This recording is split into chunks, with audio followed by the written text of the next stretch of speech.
Fala galera, Luan Silva em mais um vídeo aqui no nosso canal. E se você ainda não é inscrito, corre lá, se inscreve, ativa o sininho e fique por dentro de tudo que rola no programa Minha Casa e Minha Vida, principalmente na modalidade aquisição de terreno e construção. Nós estamos sempre trazendo novidades, sempre trazendo vídeos para ensinar você o passo a passo de como funciona esse programa que cresceu e vem tomando proporções gigantescas na área da construção civil. São muitas pessoas que estão saindo do aluguel e tendo a sua casa própria através do programa, e muitas outras pessoas que estão se tornando construtor, que estão tendo essa área como uma fonte de renda. Lembrando que não é renda extra, não.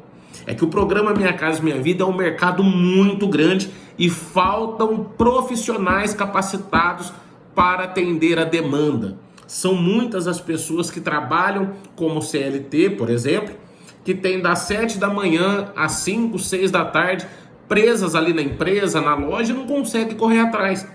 É aí que entra o construtor para fazer todo esse processo, desde a aprovação do crédito, captação do lote, até a entrega das chaves, fazendo toda a parte ali da construção, acompanhando a obra, colocando a equipe para trabalhar. Então fique com a gente que eu vou te explicar o passo a passo nesse vídeo. Então, quando o assunto é financiar um imóvel, muitas pessoas acham que é só ir lá, procurar o banco, levar a documentação e tá tudo certo. Olha, negativo. E o programa Minha Casa e Minha Vida, ele mudou o jogo, né, da situação de financiamento imobiliário. Porque a diferença que tem de um banco privado pro Minha Casa e Minha Vida é muito grande.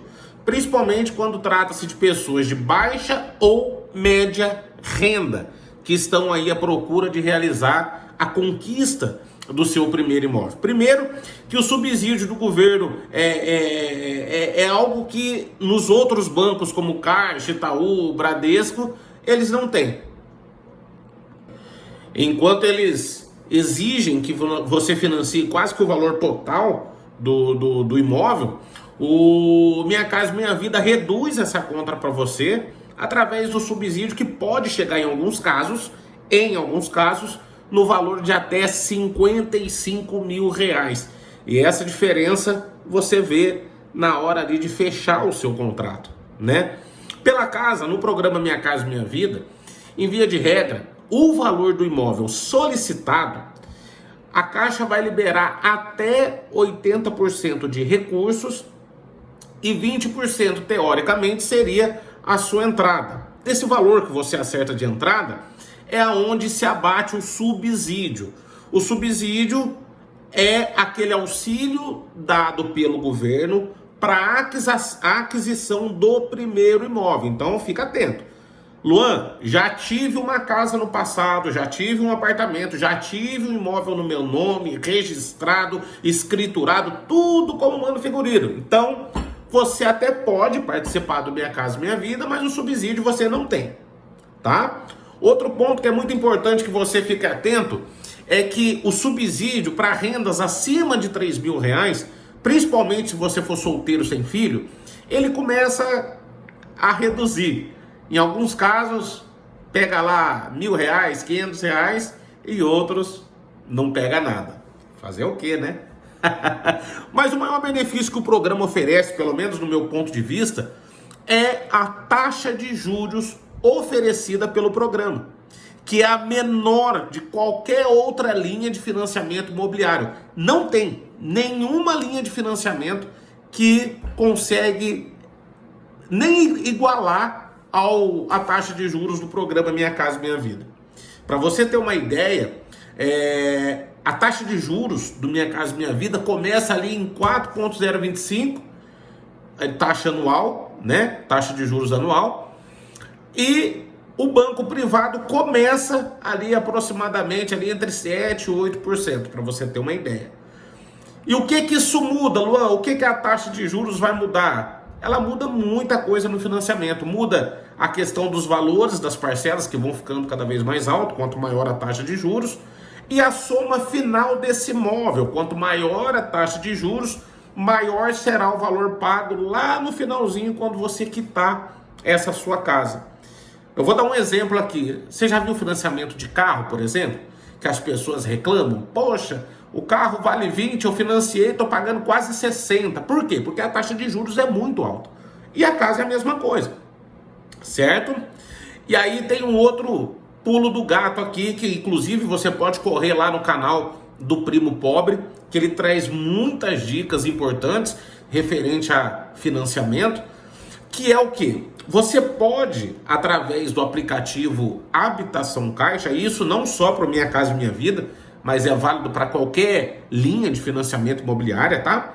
Você pode abater o saldo devedor. Independente de quantas vezes você faça isso no mês ou no ano, você pode. Sobrou um valor na sua mão, você vai lá e amortiza o saldo devedor. Às vezes as pessoas perguntam assim: Luan, então eu posso pagar a primeira e a última? Não.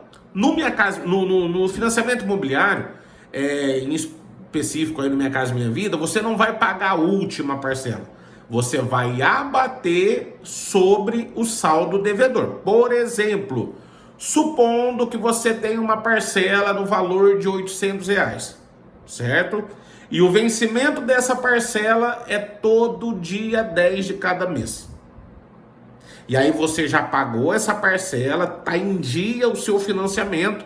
Aí hoje, dia 20, dia 15, caiu um outro valor na sua mão aí, caiu lá mais R$ 800 e você quer antecipar, você quer amortizar o saldo devedor.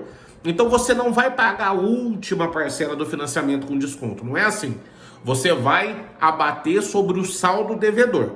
Pelo aplicativo da Habitação Caixa, quando você faz ali a simulação e faz o cálculo, com esse mesmo valor que você pagaria uma parcela, pelo fato de você estar antecipando, você vai reduzir o número de parcelas ali entre umas 3 ou 4 parcelas. Não ouviu errado não, é isso mesmo. Você vai reduzir umas 3 ou 4 parcelas quando você antecipa o pagamento, quando você amortiza no saldo devedor. Então por isso que é muito vantajoso, sempre que você puder, tá amortizando. Por quê? Algumas pessoas falam assim: ai, mas a Minha Casa, a Minha Vida é 35 anos de pagamento, 35 anos dessa dívida. E se você ficar 35 anos pagando aluguel, no fim das contas você vai sair com uma mão na frente e outra atrás. Ou é mentira? Então é melhor você ficar 30, 35 anos pagando o que é seu, do que ficar enriquecendo outra pessoa. E aí, nessa questão de amortizar o saldo devedor, tem um porém. Se você fizer isso continuamente, você consegue reduzir drasticamente o tempo do financiamento. Você não precisa esperar os 30, 35 anos. O primo pobre mesmo, ele fala que ele quitou um apartamento com 1 ano e meio.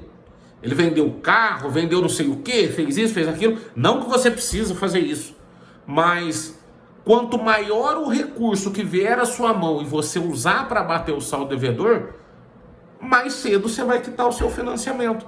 Se você fizer uso, se você for CLT e usar o seu financiamento, e usar o seu FGTS a cada 2 anos, uma média de 12 a 15 anos você quita seu imóvel. Olha isso, imagina. Hoje, estamos aqui no mês de outubro, dia 23 de outubro de 2025. Imagina lá em outubro de 2037, você quitando o seu imóvel. Ah, mas eu não sei nem se eu vou estar vivo até lá. Espero que esteja. E se tiver, você vai estar quitando, já vai ter um bem quitado na sua mão. Em contrapartida, se você continua pagando aluguel, os mesmos 12 anos vão se passar e você vai continuar igual hoje, sem ter sua casa própria. É vantajoso ou não é? Se você quiser, você pode comprar à vista também, não tem problema nenhum, tá? Eu não sei se dá para ver aí no celular, mas a gente fez aqui uma simulação com imóvel no valor de R$ 210 mil, onde esse imóvel condicionou. O que é condicionar? Condicionar é quando o banco entende que você já tem um comprometimento de renda e por ter esse comprometimento de renda, ele não pode te liberar os 80% referente àquele imóvel. Porque de 2000, eu não vou lembrar a data exata, mas meados de 2021, 22, uma coisa assim, os bancos foram todos interligados com o Bacen, né? E a partir daí criou-se uma lei onde não se pode mais comprometer mais do que 30% da sua renda comprovada. Antes disso, antes de 2021, 2020, por aí para trás, ainda acontecia muito. Eu mesmo já atendi clientes que fizeram financiamento comigo, aprovou redondinho, uma parcela de R$ 800, cliente com renda de 3, 3,5, aprovou uma parcela de R$ 800 de um apartamento, e ele já tinha um carro que ele vinha pagando de quase 1.100, mil e pouquinho. Então quer dizer, se você pega a renda dele e esses dois financiamentos, do carro mais do apartamento que foi aprovado, e se baseia na renda, você vai ver que a maioria das pessoas estava com comprometimento de renda maior que 50%. E, consequentemente, o que acontece?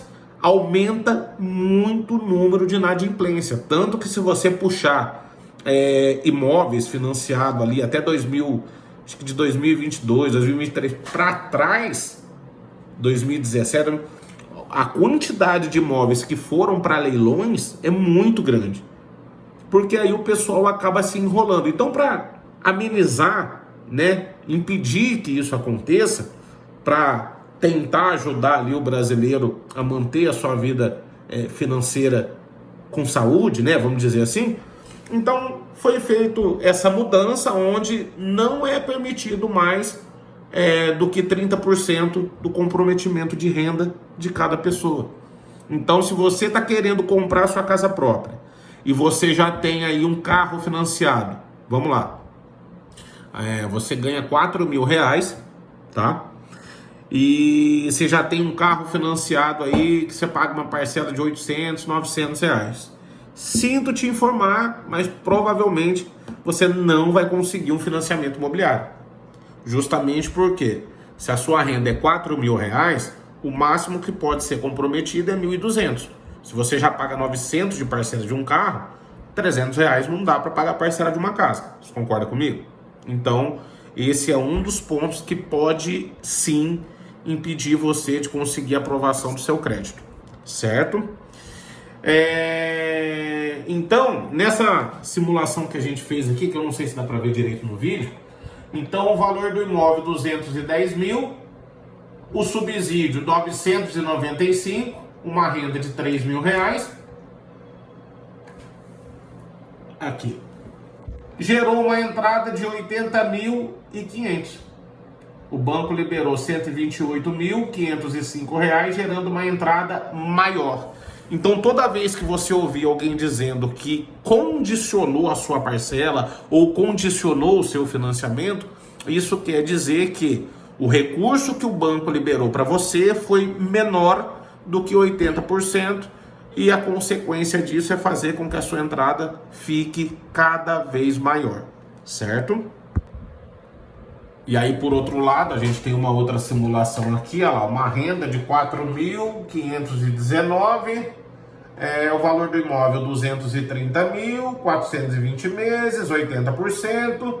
Olha lá, o banco liberou 184 mil, gerando uma entrada de R$ 46.000, 20% correspondente aos 230, numa taxa efetiva de juros de 7,66 ao ano, e as parcelas fixas de R$ 1.286,69, certo? Então, vamos fazer aqui uma continha básica de cabeça em cima desse daqui, R$ 230 mil, certo? R$ 230 mil. R$ 230 mil. Se você comprar um lote por 100 mil, vai te sobrar 130 para você destinar à construção, certo? Então sobra 130 mil para você aplicar na construção da sua casa. Se você utilizar 30 mil reais para fazer muro e portão, que é a média aproximadamente aí de um terreno de 200 metros quadrados, pra você cercar ele todo, colocar o portão, uns 25, 30 mil reais mais ou menos que você vai gastar de muro e portão. Você vai pôr aí uns 5, 6 mil reais no portão e uns 20, 25 mil reais aí de muro, né? Depende muito da altura, tem uma série de coisas que dá essa, né, que pode alterar aí o valor final de custo que você vai ter com esse muro. Então, teoricamente, teríamos 100 mil reais para poder construir. Se você pegar esses 100 mil reais e dividir por 2.200, que é o valor do metro quadrado, pelo menos é o valor mínimo que eu costumo utilizar, então você consegue fazer uma casa de 45,45 metros quadrados. Ou seja, uma casa aonde você consegue fazer 2 quartos, banheiro social, sala e cozinha integrada. E depois você pode, depois que saiu a Bits, você pode ampliar essa casa, fazer uma área gourmet, tá? Isso é um ponto importante também que muitas pessoas perguntam. Elas sempre falam assim: Luan, beleza, referente ao financiamento, depois que a casa estiver pronta,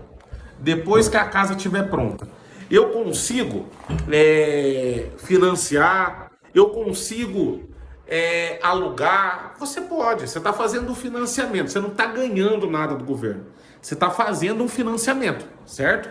É uma linha de financiamento pela Caixa, com benefícios do governo federal que te permite construir a sua casa do seu jeito, mas você está pagando por isso, tá? Pagando, e diga-se de passagem, não é barato. Para você ter uma ideia hoje, o custo de documentação também varia de uma região para outra, tá? De um estado para outro, de uma cidade para outra. Mas, em média, você vai gastar aproximadamente aí de 10 a 12, 13 mil reais com projeto, né? Para você fazer a planta baixa. O engenheiro, ele precisa emitir uma RT, ele precisa colher as taxas de juros, as taxas, né, que são designadas pela prefeitura, taxa de ocupação e tudo mais, os impostos. E então você vai gastar aí, também varia muito de um profissional para outro, de uma região para outra, o tamanho da casa também muda muito, mas você vai gastar de 2.800 a 5 mil reais, dependendo da casa. Você vai fazer um projeto aí de 500 mil reais, né, no financiamento de 500 mil reais.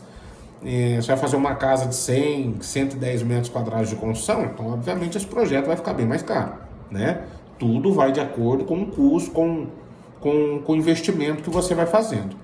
Aí depois você tem a taxa de assinatura, a taxa de vistoria, que é o valor de R$ 750 reais, né? Que a Caixa vai fazer uma vistoria no lote e depois ela volta em outras 2 situações durante a construção.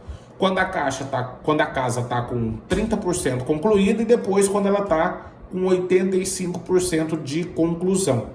Então são esses 2 momentos que o engenheiro da Caixa ele vai aparecer aí para poder conferir, né, a sua casa, se o processo está andando conforme foi aprovado, tanto na prefeitura como também lá no início foi enviado para eles, né? E aí, quando você for assinar um contrato na Caixa, tem também ali o registro de TBI, que é o Imposto de Transação de Bens Imóveis, o registro no cartório ali de registro de imóveis também, a taxa de relacionamento que a Caixa cobra, que também varia de 2.750 a 3.500, e depois, durante a construção, você tem o juros-obra. O juros-obras ele é calculado 0,5% sobre o valor liberado. Quando você assina esse contrato na Caixa, ela vai liberar um valor ali para pagar o terreno, os 80% do terreno, certo? Depois, em outro vídeo, eu vou falar aqui que dá para você também embutir a entrada do terreno, tá? Mas para não ficar um vídeo tão extenso, deixa para uma outra hora. Então você a Caixa vai pagar os 80% referente a esse lote, e no mês seguinte ela vai te cobrar 0,5% sobre esse valor que saiu do Caixa, certo? Depois que fizer a primeira etapa da construção, aí a Caixa vai pagar, né, essa primeira etapa. Por exemplo, você fez ali a fundação, subiu parede, o engenheiro vai tirar as fotos, vai montar o laudo, que é a PLS, e vai mandar para a Caixa para ela poder liberar os recursos. Lembrando que do valor financiado, a exemplo que eu dei dessa simulação aqui, o banco está liberando, deixa eu ver se tá dando para ver, o banco está liberando 184 mil, correto? Esse 184 mil não vai cair na sua conta de uma vez só não, tá? Até por motivo de segurança. A Caixa vai pagar de acordo com o andamento do processo. Então, você faz a etapa de conclusão, manda e a Caixa te paga e assim sucessivamente até finalizar a sua obra. Quando você tiver no fim da construção, que acabou, já colocou torneira, já fez tudo, aí você vai emitir o documento chamado ABITS, que é feito pela prefeitura. Em algumas cidades, você faz pelo site da prefeitura, você entra ali no setor de obras, emite. Em outros, você precisa ir pessoalmente lá no setor de obras e solicitar ali o ABITS, né, fazer a emissão dele. E aí, depois de tudo pronto, do feito, você vai mandar para o cartório para poder averbar, e aí, quando terminar, você entrega na Caixa essa averbação do ABITS, e aí ela faz a liberação de 5% desse valor destinado à obra, que fica retido, justamente para forçar as pessoas a ter a documentação ali tudo certinho, porque você sabe como é que é o brasileiro, né? Acaba muitas vezes deixando para fazer depois, em outra hora, em outro momento. Então, para que isso não aconteça, a Caixa ela vai travar esses 5% justamente para que a documentação da casa fique toda em dia. E aí, você vai seguir depois pagando as parcelas do financiamento. Quando esse financiamento chegar ao fim que você quitar, você vai pegar um termo de quitação lá na Caixa. Com 2, 3 dias eles vão emitir para você. Inclusive, eu tive um cliente essa semana que emitiu o termo de quitação. Você leva lá no cartório e já sai a escritura, o registro lá, tudo no seu nome direitinho, sem precisar pagar mais nada, porque lá atrás esse imóvel, quando ele comprou, já foi pago. Certo? Então, se você chegou até aqui, parabéns, obrigado por estar com a gente. E não se esquece de se inscrever no canal, ativar o sininho. Segue lá também no Instagram, @LuanSilvaConstrutor, nossa página no Facebook, Luan Silva Construtor, e fique por dentro das informações que rolam pelo programa Minha Casa Minha Vida, principalmente nessa modalidade de aquisição de terreno e construção. Eu fico aqui com o meu cafezinho e um abraço.